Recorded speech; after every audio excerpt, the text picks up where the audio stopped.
Par le premier bateau de l'été, le visiteur est parti du petit port de Saint-Évête situé dans la baie d'Audierne. De loin, Saint est une île à fleur d'écume, tel un radeau émergeant à peine de l'horizon.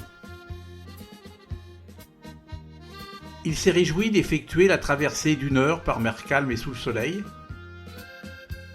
sans même prêter attention à la famille de dauphins qui s'évertuait à saluer les visiteurs jusqu'à l'avant-port de l'île.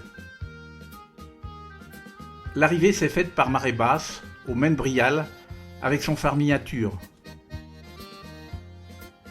Indifférent au mouvement qui entoure chaque arrivée de la navette, il a suivi le flot des touristes qui se sont engagés sur le quai du Paimpollet.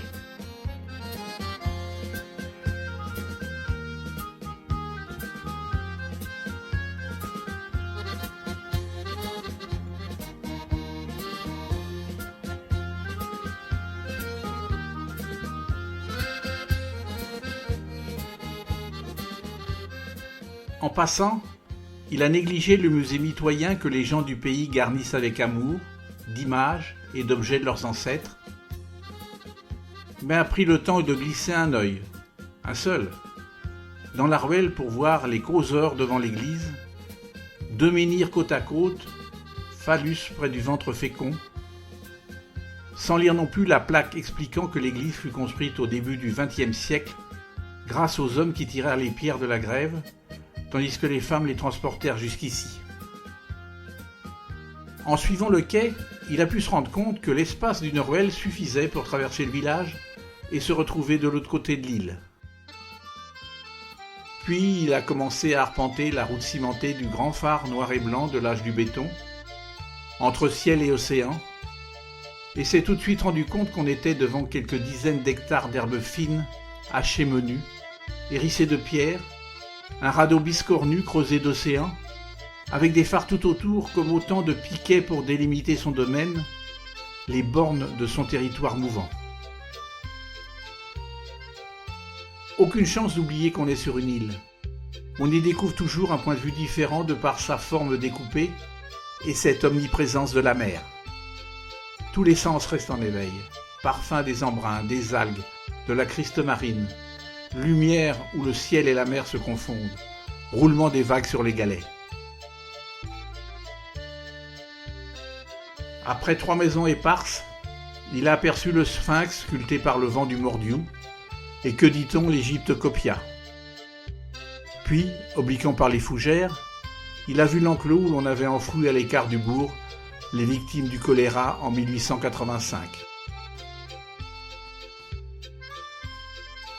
Juste en face, le monument taillé en croix de Lorraine, commémorant le ralliement collectif des cédants au général de Gaulle et portant l'inscription « Plutôt mourir ». Ils embarquèrent à l'appel du 18 juin d'un seul élan patriotique, et ces Iliens, cormorants sur le rocher plat vêtu en pêcheurs, qui n'aspiraient pas à la gloire, sont ainsi rentrés dans l'histoire par la grande porte, devenant les éléments de base à jamais illustres de la Légion de Gaulle dont ils ignoraient tout. Le visiteur s'est dirigé jusqu'au bout de l'île, vers le haut cierge de 51 mètres, éclairant la nuit son morceau de mer d'Iroise, jalonné par les 2000 écueils vers l'Amérique.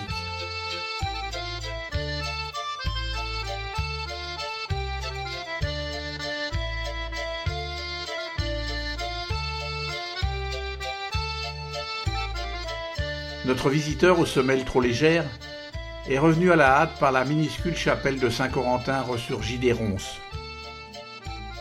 En la reconstruisant voici peu, le recteur exauça le vœu des Iliennes quand leur fils et leur mari partirent pour l'Angleterre.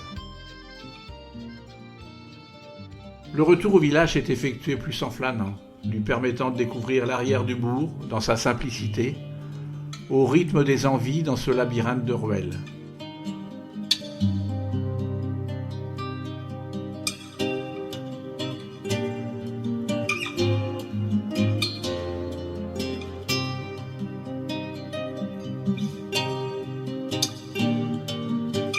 Sur les quais, en achetant quelques cartes postales, il se rendit compte quand même que la vie sur l'île ne devait pas être toujours une partie de plaisir.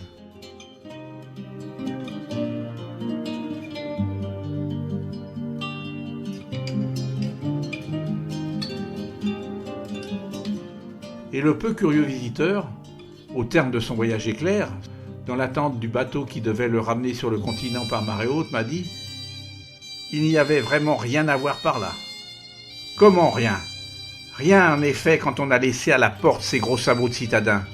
Rien sauf tout. Tout ce que l'histoire en sait, tout ce qu'elle ne sait pas. Ici, les maisons colorées recèlent 1001 histoires de pêcheurs et de marins. On se raconte les naufrages, bien sûr, mais aussi les sauvetages.